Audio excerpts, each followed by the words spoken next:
Coleco Chameleon. In 2015, retro fans were buzzing about a new cartridge-based system called the Retro VGS. The pitch was simple, a modern console that would bring back the spirit of the 80s and 90s, running brand new games on cartridges with no patches, no downloads, and no digital headaches. Later rebranded as the Coleco Chameleon after striking a deal to use the Coleco name, the project promised a bold revival of physical gaming. But then the prototype was shown at Toy Fair 2016, and everything started to unravel. Eagle-eyed fans noticed something odd. The clear plastic shell revealed internal hardware that looked suspiciously like a capture card board jammed inside. A week earlier, a different prototype had been exposed as literally a gutted SNES Junior motherboard stuffed into a Jaguar shell. When confronted, the team behind the Chameleon offered conflicting explanations, but the internet had already torn the project apart. Within days, Coleco Holdings yanked their support, stating they could no longer back the system. The Chameleon was never released, refunds were promised but never materialized in full, and the console quickly became a textbook case of vaporware. What was billed as a retro comeback ended up being remembered as one of the most brazen console scams of all time, fooling no one except the investors who bought in early. ZX Spectrum Vega Plus. Back in 2016, a team of British developers promised something that tugged at nostalgia, the ZX Spectrum Vega Plus. It was marketed as a handheld revival of the legendary home computer that had defined gaming in the UK during the 80s. The pitch was irresistible. Hundreds of classic Spectrum titles built in, sleek portable design, and the chance to carry a slice of gaming history in your pocket. Fans rushed to back the project on Indiegogo, pouring in nearly £500,000. But once the money changed hands, the dream started to unravel. Updates were scarce, deadlines were missed, and every promised release date slipped further away. Worse, the few units that eventually did trickle out looked rushed and unfinished. Cheap shells, unresponsive controls, and barely functional software. Backers felt strung along, and the longer the delays dragged on, the more frustrated they became. Eventually, Indiegogo itself stepped in, demanding answers and even refunds for supporters who'd been left in the dark. By the time the dust settled, the Vega Plus had become infamous, not as a triumphant Spectrum comeback, but as a cautionary tale of crowdfunded disaster. What should have been a celebration of retro gaming turned into one of the most public scam console meltdowns in modern memory. Soulja Game. In late 2018, rapper Soulja Boy shocked the gaming world when he suddenly announced he was launching his own line of consoles, the Soulja Game console and the Soulja Game handheld. The pitch was bold, hundreds of built-in games, compatibility with major platforms, and a flashy new brand led by a celebrity. The problem? Gamers quickly realized these consoles were nothing more than cheap, mass-produced emulation boxes from China with a Soulja Game logo slapped on top. The listings boasted libraries of thousands of games, almost all of them were unlicensed ROMs. Nintendo, Sony, Sega, you name it, their games were being advertised without permission. Tech reviewers who bought the systems discovered laggy performance, clunky menus, and hardware identical to devices already being sold online for a fraction of the price. The gaming community tore it apart, and before long, legal pressure was rumored to have arrived at Soulja Boy's doorstep. Within weeks, the consoles disappeared from his online store. Soulja tried to play it off, claiming he had big plans and even teasing future consoles, but those never materialized.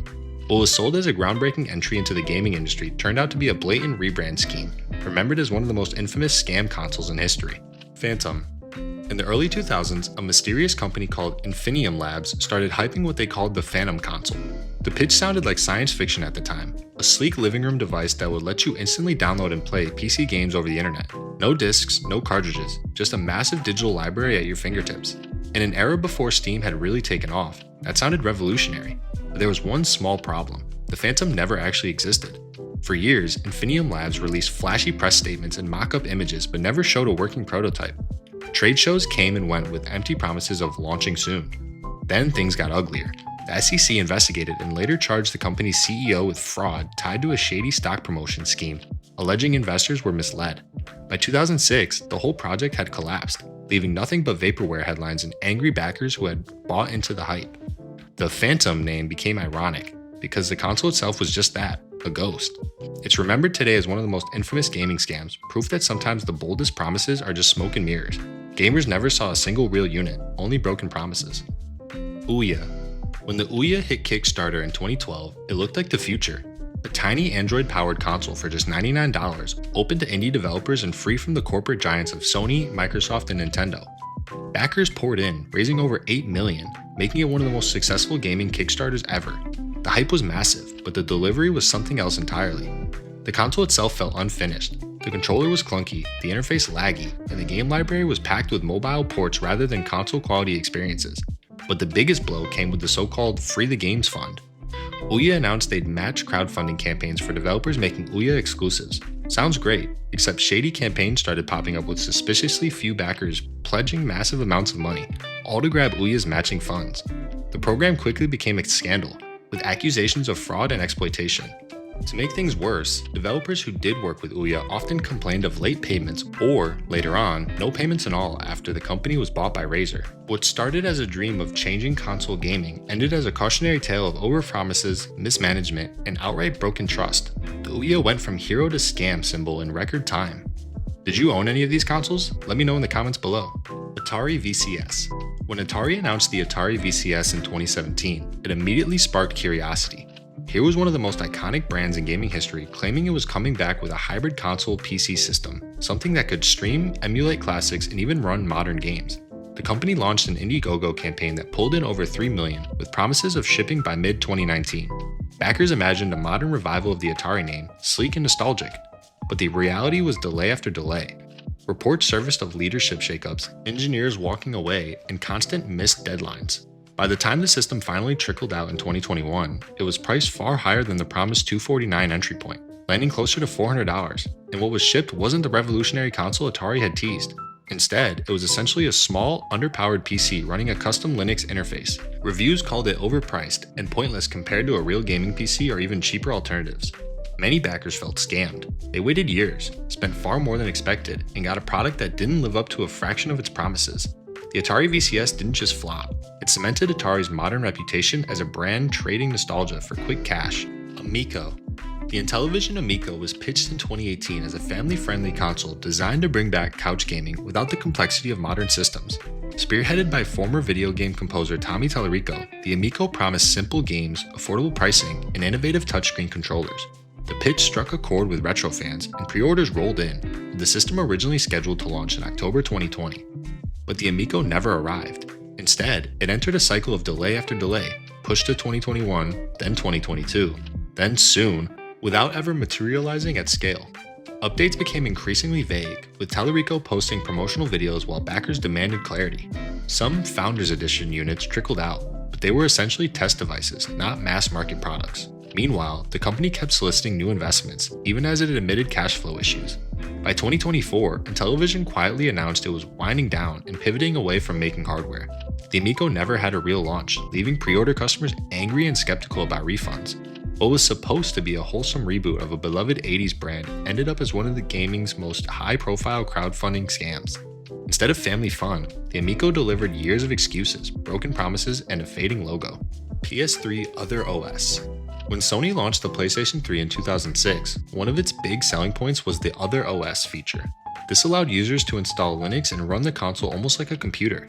Universities and hobbyists praised it, and Sony even leaned into that pitch in marketing, showing the PS3 as more than just a game machine. For early adopters, that functionality was part of what justified the PS3's hefty launch price. Then, in 2010, Sony suddenly removed the feature through a firmware update, citing security concerns. The move left many owners furious. People had bought the PS3 specifically for its versatility, and now that promise was gone. Hackers responded by digging into the system, lawsuits followed, and players argued they had been sold one thing and then had it stripped away after the fact. The legal battles dragged on for years. Eventually, Sony agreed to a settlement in which affected PS3 owners could claim compensation, typically around $55 or $65, if they could prove they had used Other OS. Sony admitted no wrongdoing, but the damage to trust was already done. For gamers, the PS3's Other OS removal felt like a bait-and-switch, turning a flagship feature into one of gaming's most infamous scams. PlayStation Classic. When Sony announced the PlayStation Classic in 2018, fans were excited. A miniaturized version of the legendary PS1, bundled with 20 preloaded games, it was supposed to be Sony's answer to Nintendo's hugely successful NES and SNES classic consoles. For $99, nostalgia seemed like an easy sell. But then gamers opened the box. Half the library was questionable, obscure or filler titles instead of classics fans expected. But the real outrage came from the versions of the games themselves. Sony had quietly included PAL 50Hz versions of several titles, even in North America. That meant the games ran slower and with uneven frame pacing compared to the NTSC versions players actually grew up with. The decision made the games feel sluggish and unpolished, and reviewers called it an inexcusable shortcut. On top of that, the emulation software was buggy, Input lag was noticeable, and there were no options for downloading or adding more titles. What was marketed as a polished trip down memory lane felt like a rushed cash grab. The PlayStation Classic didn't just underperform, it left buyers feeling cheated, like Sony had sold nostalgia on the cheap. Instead of celebrating history, it turned into one of Sony's most embarrassing missteps. Retron 5. When Hyperkin released the Retron 5 in 2014, it was marketed as ultimate retro gaming solution. The sleek little box promised compatibility with 9 different cartridge-based systems, from NES and SNES to Genesis and Game Boy Advance. For collectors drowning in old consoles and wires, it sounded like a dream. But under the hood, the Retron 5 wasn't what buyers thought it was. Instead of being true hardware emulation, it was essentially running open source emulator software, much of it written by independent developers who had specifically licensed their work for non-commercial use. Almost immediately, members of the emulation community recognized their code in the Retron 5 software. Developers accused Hyperkin of violating open source licenses by profiting off emulators without proper credit or source code release. Hyperkin denied wrongdoing at first, but as criticism mounted, they eventually promised to release the required source. Even then, the damage to their reputation stuck. To consumers, the Retron 5 functioned as advertised. You could still play your cartridges, but to the developers whose work had been quietly repackaged, it felt like a corporate cash grab built on unpaid labor. What could have been a beloved preservation device ended up being remembered as one of the shadiest of the modern era. Thanks for watching. If you enjoyed, be sure to leave a like and subscribe for more.